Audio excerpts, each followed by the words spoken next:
The Assembly will continue its consideration of Agenda Item 8 entitled General Debate. The Assembly will hear an address by His Excellency Benjamin Netanyahu, Prime Minister of the State of Israel. I request protocol to escort His Excellency and invite him to address the Assembly.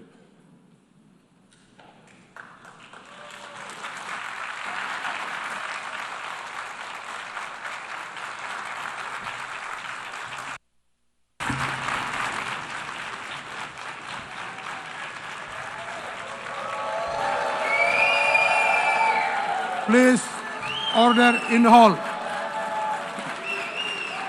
Please, order in the hall.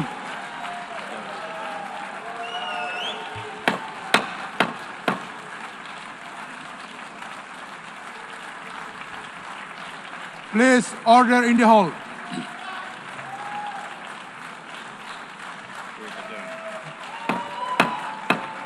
Please, order in the hall.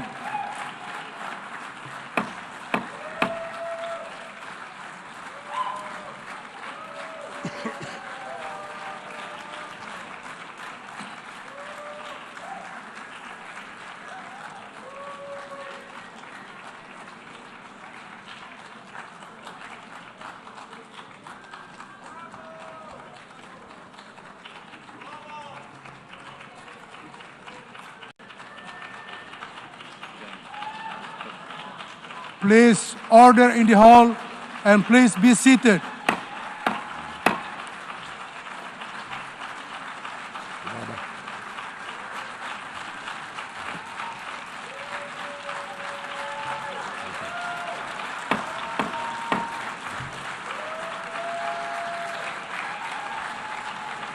Please, order in the hall.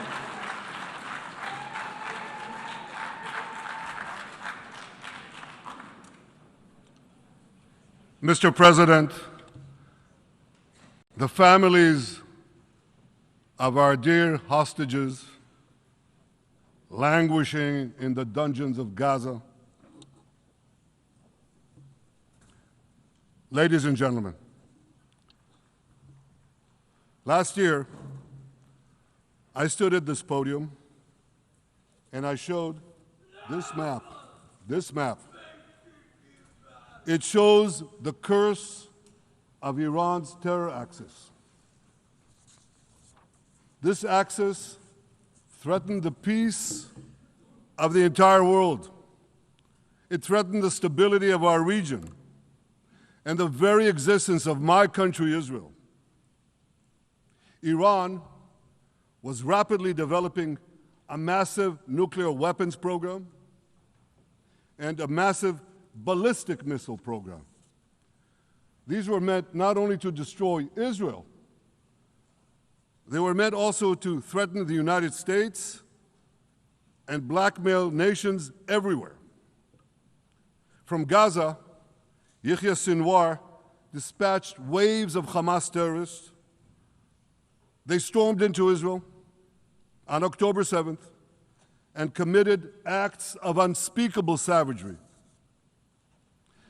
From Lebanon, Hassan Nasrallah had launched thousands of missiles and rockets at our cities, terrorizing our citizens. In Syria, the murderous dictator Assad hosted Iran's forces, tightening a noose of death around our throats. In Yemen, the Houthis launched ballistic missiles at Israel while choking global trade at the mouth of the Red Sea. So what's happened over the past year? We've hammered the Houthis, including yesterday. We crushed the bulk of Hamas's terror machine. We crippled Hezbollah, taking out most of its leaders and much of its weapons arsenal. You remember those beepers, the pagers? We paged Hezbollah, and believe me, they got the message. And thousands of terrorists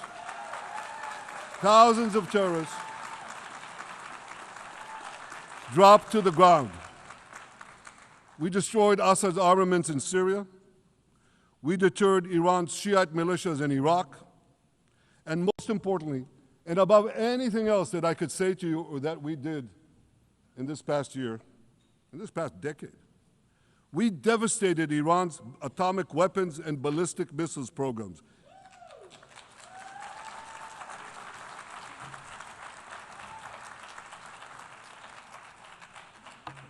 So here's where things stand today.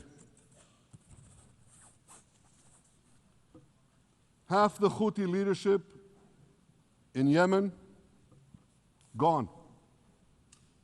Yahya Sinwar in Gaza, gone. Hassan Nasrallah in Lebanon, gone. The Assad regime in Syria, gone. Those militias in Iraq, well, they're still deterred. And their leaders, if they attack Israel, will also be gone. And for Iran's top military commanders and its top atomic bomb scientists, well, they're gone too.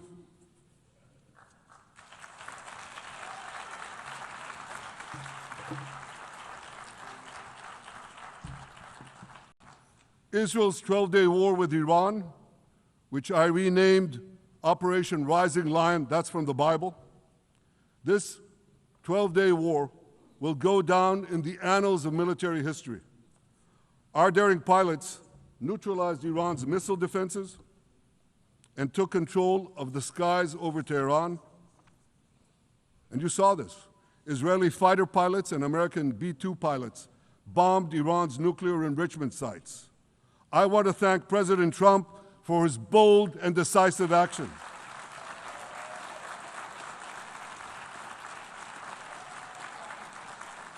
President Trump and I promised to prevent Iran from developing nuclear weapons, and we delivered on that promise.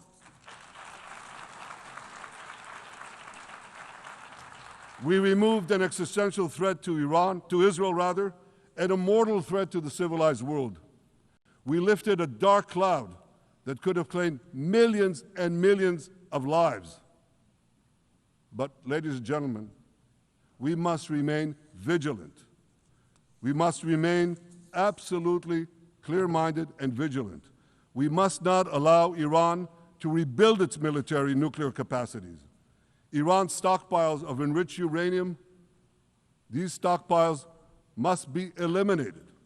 And tomorrow, UN Security Council sanctions on Iran must be snapped back.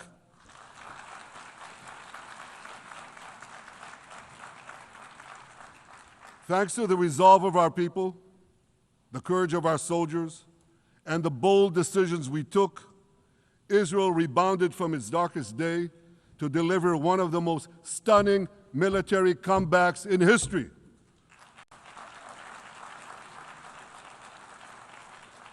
But we're not done yet. The final remnants of Hamas are holed up in Gaza City.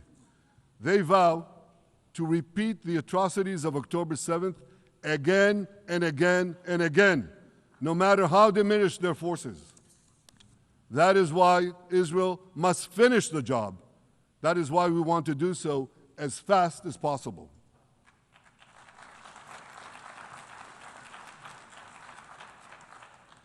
Ladies and gentlemen, much of the world no longer remembers October 7th. But we remember. Israel remembers October 7th. On that day, well, I'll tell you, you can remember October 7th too. You see this large pin here? It's a QR code. What I ask you to do is hold up your phones, zoom in, and you too will see why we fight and why we must win. It's all in here. On October 7th, Hamas carried out the worst attack on Jews since the Holocaust. They slaughtered 1,200 innocent people, including over 40 Americans and foreign nationals from dozens of countries represented here. They beheaded men. They raped women. They burnt babies alive. They burnt babies alive in front of their parents. What monsters. And these monsters took more than 250 people hostage. And those included Holocaust survivors, grandmothers and their grandchildren. Who takes hostage grandmothers and grandchildren? Hamas does.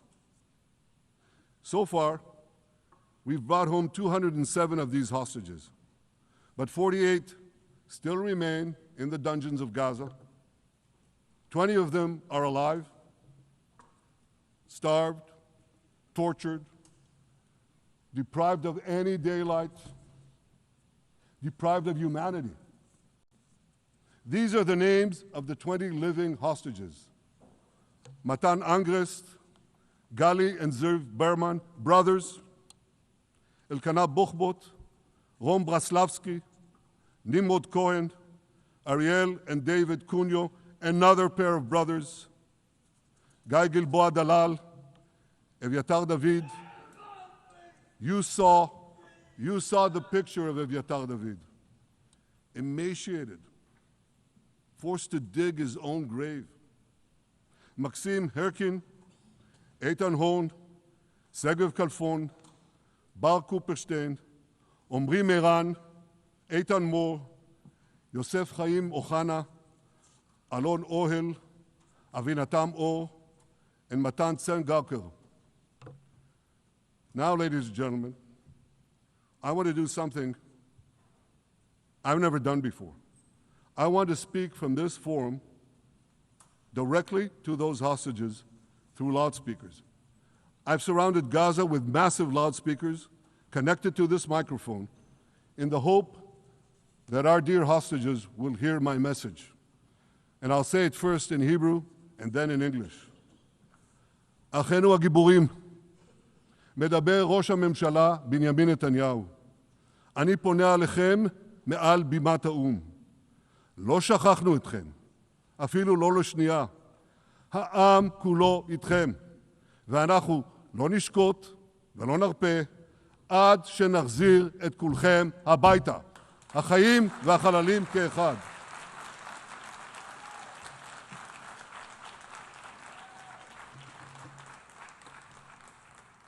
Our brave heroes. This is Prime Minister Netanyahu speaking to you live from the United Nations.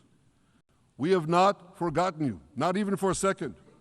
The people of Israel are with you.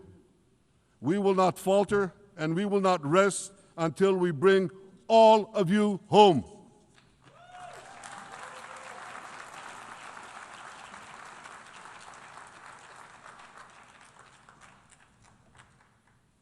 Ladies and gentlemen, thanks to special efforts by Israeli intelligence, my words are now also being carried. They're streamed live to the cell phones of Gazans. So to the remaining Hamas leaders and to the jailers of our hostages, I now say, lay down your arms. Let my people go. Free the hostages, all of them, the whole 48. Free the hostages now.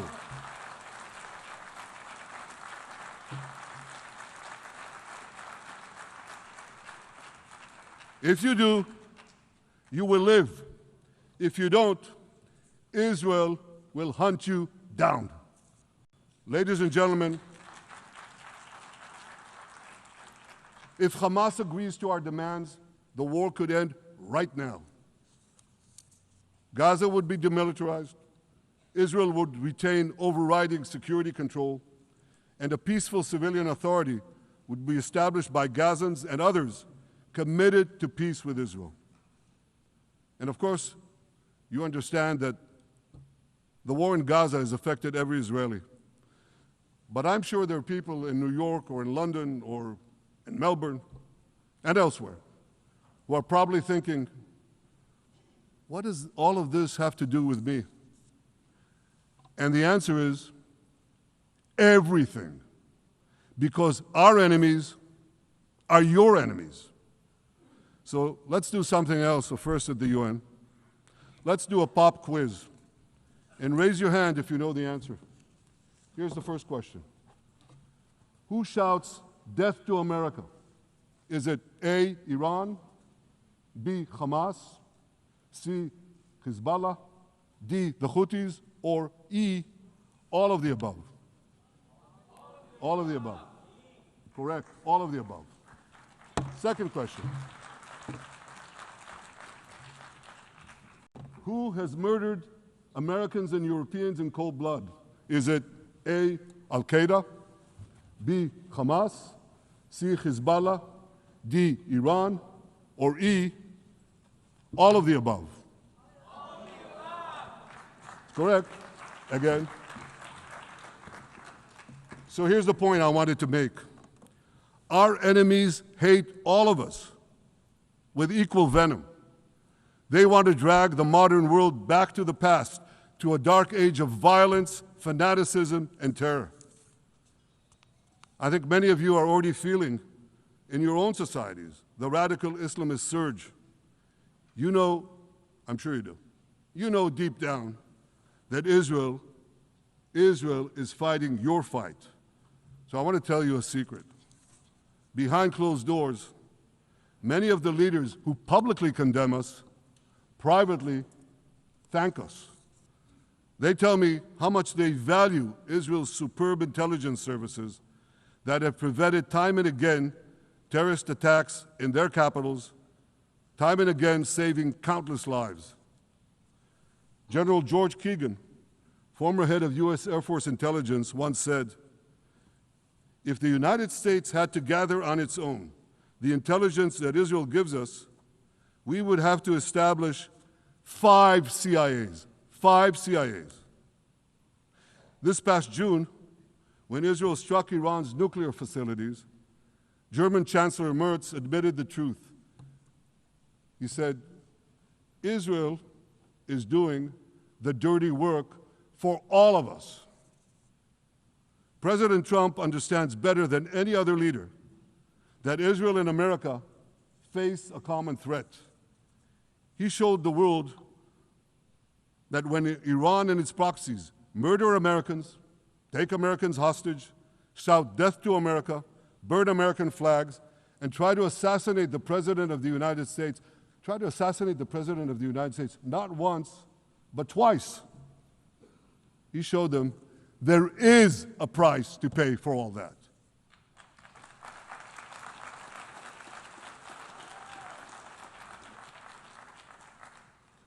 But regrettably, many leaders who are represented in this hall, they send a very different message. Sure, in the days immediately following October 7th, many of them supported Israel. But that support quickly evaporated when Israel did what any self-respecting nation would do in the wake of such a savage attack. We fought back. Now just imagine, just sit back for a second and imagine an attack against America proportioned to the attack against Israel on October 7th. Imagine a regime, a terror regime, dispatching thousands of terrorists to invade the United States. They massacre 40,000 Americans. They take 10,000 Americans hostage. What do you think America would do? You think America would leave that regime standing? You don't think that. No way, not a chance.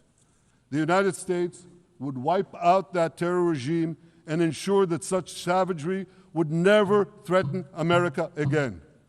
This is precisely what Israel is doing in Gaza. We're wiping out the terror regime of Hamas and ensuring that this savagery will never threaten Israel again. That's what we are doing. That's what any self-respecting government would do.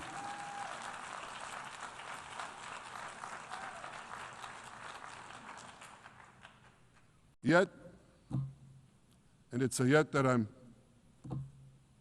sorry to say here, yet over time, many world leaders buckled They buckled under the pressure of a biased media, radical Islamist constituencies, and anti-Semitic mobs.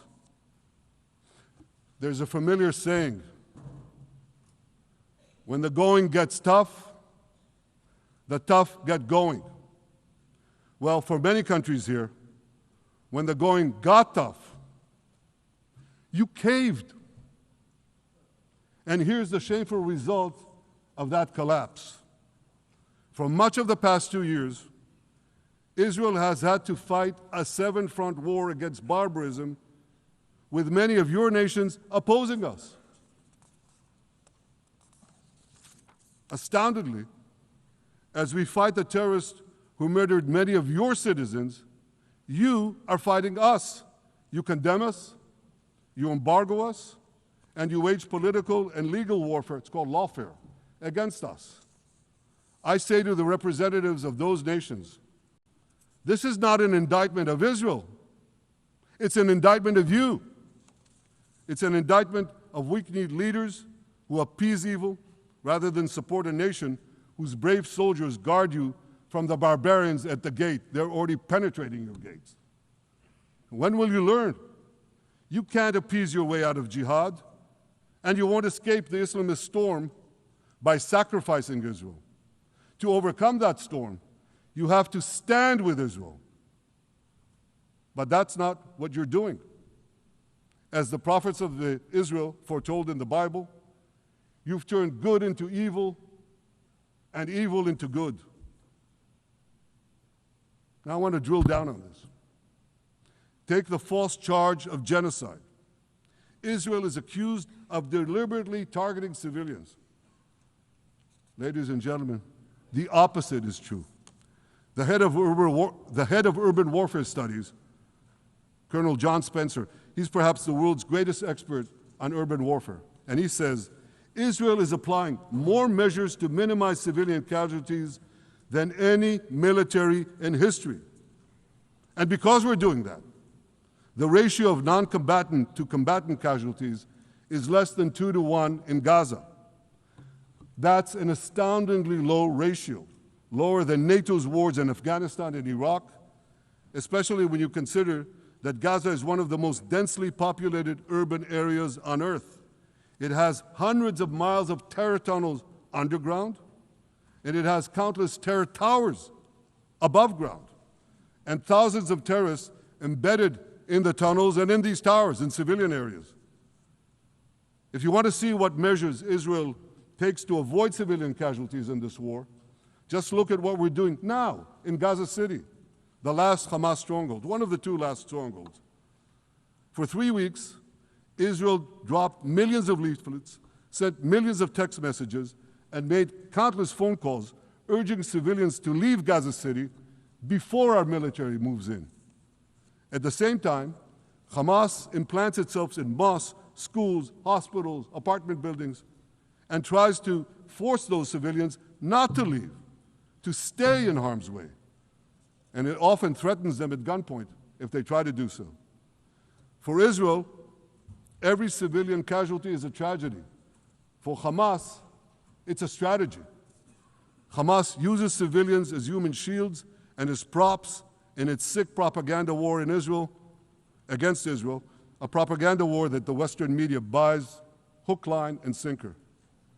Now, despite Hamas's threats, close to 700,000 Gazans, almost 750,000, have already heeded our calls and moved to safe zones. Now I want to ask you a simple question, a simple, logical question. Would a country committing genocide plead with the civilian population it is supposedly targeting to get out of harm's way? Would we tell them, get out, if we want to commit genocide? We're trying to get them out. And Hamas is trying to keep them in.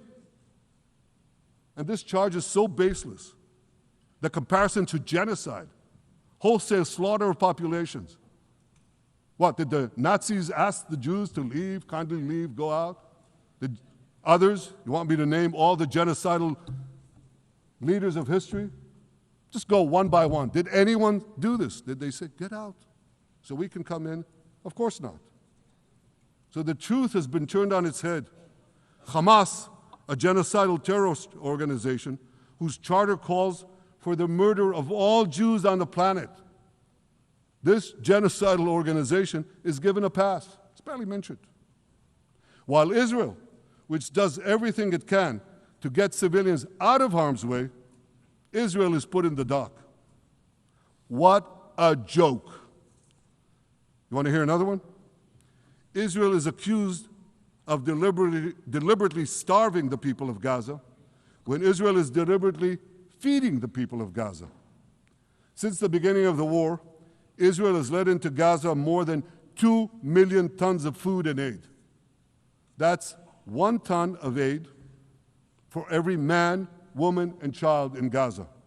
Nearly 3,000 calories per person per day. Some starvation policy. If there are Gazans who don't have enough food, it's because Hamas is stealing it. Hamas steals it, hoards it, and sells it at exorbitant prices to fight its war machine. Last month, even the UN, not exactly a supporter of Israel. You're supposed to laugh, by the way. Last month, even the UN admitted that Hamas and other armed groups looted 85% of the trucks. That's why you have deprivation. Those who peddled the blood libels of genocide and starvation against Israel are no better than those who peddled blood libels against the Jews in the Middle Ages when they falsely accused us of poisoning wells, spreading plague, and using the blood of children to bake Passover matzahs. Anti-Semitism dies hard. In fact, it doesn't die at all. It just keeps coming back with its libelous lies, refurbished, regurgitated over and over again. And I want to tell you something else. These anti-Semitic lies, they have consequences. In recent months, Jews have been assaulted in Canada, Australia, Britain, France, the Netherlands, and elsewhere. Here in America, an elderly Holocaust survivor was burned to death in Colorado. And a beautiful young couple from the Israeli embassy in Washington was brutally gunned down right in front of the Holocaust Museum there. Thankfully, President Trump's administration is forcefully fighting the scourge of anti-Semitism, and every government here should follow its lead. But instead, many do the opposite.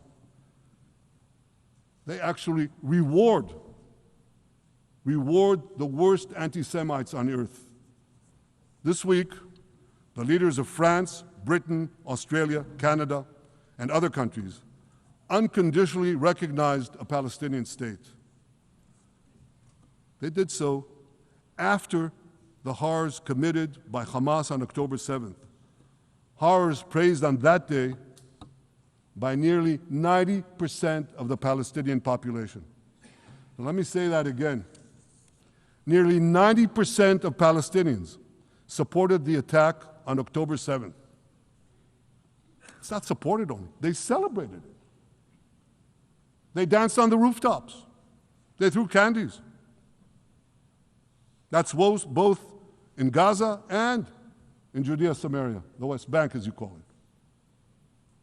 And it's just the way they celebrated another horror, 9/11. They danced on the rooftops. They cheered. They threw candy. You know what message the leaders who recognize the Palestinian state this week sent to the Palestinians? It's a very clear message. Murdering Jews pays off. Well, I have a message for these leaders. When the most savage terrorists on earth are effusively praising your decision, you didn't do something right. You did something wrong, horribly wrong. Your disgraceful decision will encourage terrorism against Jews and against innocent people everywhere. It will be a mark of shame on all of you. But wait a minute, Mr. Prime Minister, they tell me. Wait a minute. We believe in a two-state solution where the Jewish state of Israel will live side by side in peace with the Palestinian state. There's only one problem with that. The Palestinians, they don't believe in this solution. They never have. They don't want a state next to Israel. They want a Palestinian state instead of Israel. And that's why every time they were offered a Palestinian state, but were required to end the conflict with Israel and recognize the Jewish state, every time, over the decades, they turned it down. And that is why every time they were given territory, they used it to attack us. In fact, they effectively had a Palestinian state in Gaza. So what did they do with that state? Peace? Coexistence? No. They attacked us time and time again. Totally unprovoked. They fired rockets into our cities. They murdered our children. They turned Gaza into a terror base from which they committed the October 7th massacre. So here's the uncomfortable truth. The persistent Palestinian rejection of a Jewish state in any boundary is what has driven this conflict for over a century. It is still driving it. It's not the absence of a Palestinian state. It's the presence and existence of a Jewish state. And I find it amazing that the foreign chancelleries and the ministries and all those who pontificate about this, and the leaders, how can they not see this basic truth when it is repeated again and again and again ad nauseum? And I want to say something else. This rejection of a Jewish state not only applies to Hamas, it also applies to the so-called moderate Palestinian Authority. You should know that the Palestinian authorities pays terrorists to slay Jews. The more Jews the terrorists slay, the more the Palestinian Authority pays. The Palestinian Authority names its government buildings, its public squares, its schools, after the mass murderers of Jews, which they glorify as martyrs. They pay and glorify not just the killer of Jews, but also killers of Christians. Christians like Taylor Force, an American veteran who was brutally murdered in Israel by Palestinian terrorists. But, that I hear from the Western leaders. They tell me, the PA promised us it will reform. And I know this time, Prime Minister, it will be different. Yeah, right. We've heard these promises for decades. They always promise. They never deliver. Because you see, the Palestinian Authority is corrupt to the core. They haven't held elections in 20 years. They use the same textbooks as Hamas, exactly the same textbooks. They teach their children to hate Jews and destroy the Jewish state. And Christians don't fare much better. When Bethlehem, the birthplace of Jesus, was under Israeli control, 80% of its residents were Christians. But since the PA took control, that number has dwindled to under 20%. These are the people you want to give a state to? What you're doing is giving the ultimate reward to intolerant fanatics who perpetrated and supported the October 7th massacre. Giving the Palestinians a state 1 mile from Jerusalem after October 7th is like giving Al-Qaeda a state 1 mile from New York City after September 11th. This is sheer madness. It's insane, and we won't do it.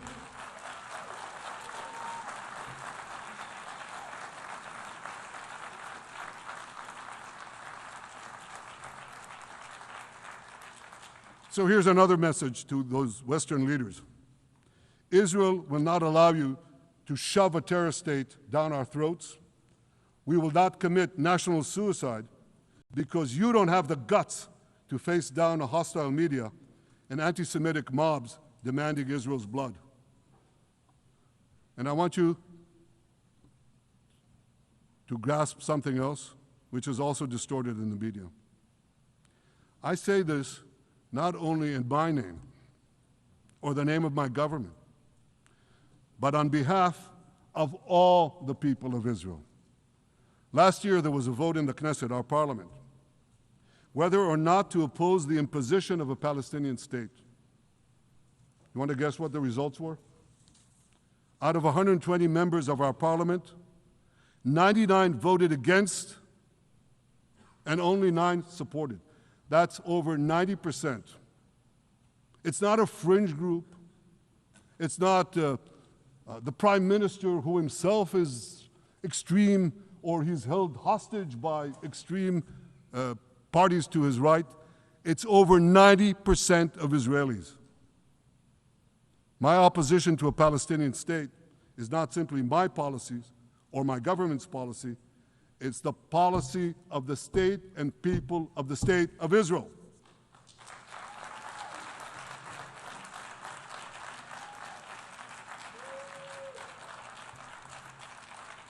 Western leaders may have buckled under the pressure. And I guarantee you one thing, Israel won't. Israel's victories over the Iranian... Thank you, I know you won't too, that's good. Israel's victories over the Iranian terror axis have opened up possibilities for peace that were unthinkable 2 years ago. Take Syria. For decades, the very idea of peace between Israel and Syria seemed unimaginable. Well, no more. Today, we have begun serious negotiations with the new Syrian government. I believe an agreement can be reached that respects Syria's sovereignty and protects both Israeli security and the security of the minorities in the region, including the Druze minority. From the founding of Israel, Jews and Druze have been brothers in arms. We have fought together, we've bled together, we built our lives together. When I was a young commander in Israel's Special Forces, my own life was saved by the invaluable advice given to me by a great friend, Salim Shufi, a heroic Druze IDF veteran. And that's why I couldn't sit idly by, nor could Israel sit idly by, while the Druze were being slaughtered by jihadists. And I instructed our forces to stop the massacre, which they promptly did. Peace between Israel and Lebanon is possible as well. I call on the Lebanese government to also begin direct negotiations with Israel. I commend it for its declared aim to disarm Hezbollah. But we need more than words. If Lebanon takes genuine and sustained action to disarm Hezbollah, I'm sure we can achieve a sustainable peace. Of course, until that happens, we will take whatever action we need to defend ourselves and to maintain the conditions of the ceasefire which was established in Lebanon. Our goal is not merely to monitor Hezbollah's actions, but to prevent them from violating the ceasefire and attacking us at any time. But I'm sure that if the Lebanese government persists in its goal of disarming Hezbollah, peace will come very speedily and very readily. Victory over Hezbollah has made peace possible with our two Arab neighbors in the north. Victory over Hamas will make peace possible with nations throughout the Arab and Muslim world. Our victory would lead to a dramatic extension and expansion of the historic Abraham Accords, which President Trump brokered between Arab leaders and myself 5 years ago. And I took note, as I'm sure you did too, of the encouraging words spoken here by the President of Indonesia. This is the country with the largest Muslim population of all nations. And it's also a sign of what could come. Forward-looking Arabs and Muslim leaders know that cooperating with Israel will provide them with groundbreaking Israeli technologies, including in medicine and science, in agriculture and water, in defense and AI, and so many other fields. I believe that in the coming years, the Middle East will look dramatically different. Many of those who wage war on Israel today will be gone tomorrow. Brave peacemakers will take their place. And nowhere will this be more true than in Iran. The long-suffering Iranian people will regain their freedom. They will make Iran great again. And our two ancient peoples,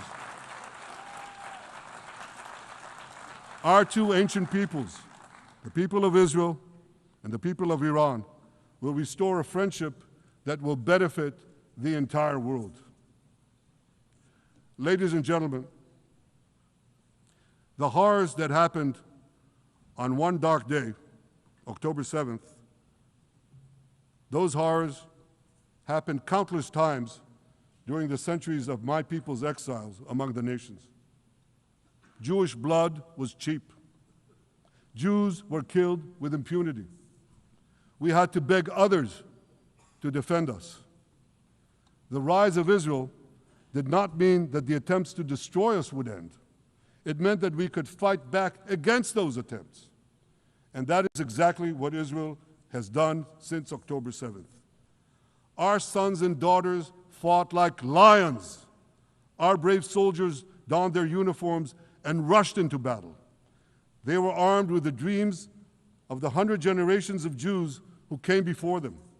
The dream of living as a free people in the land of Israel, our beloved homeland for more than 3,000 years.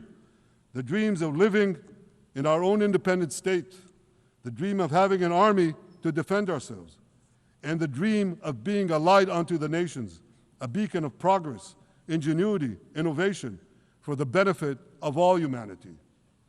On October 7th, the enemies of Israel tried to extinguish that light. 2 years later, the resolve of Israel and the strength of Israel burned brighter than ever. With God's help, that strength and that resolve would lead us to a speedy victory and to a brilliant future of prosperity and peace. Thank you very much.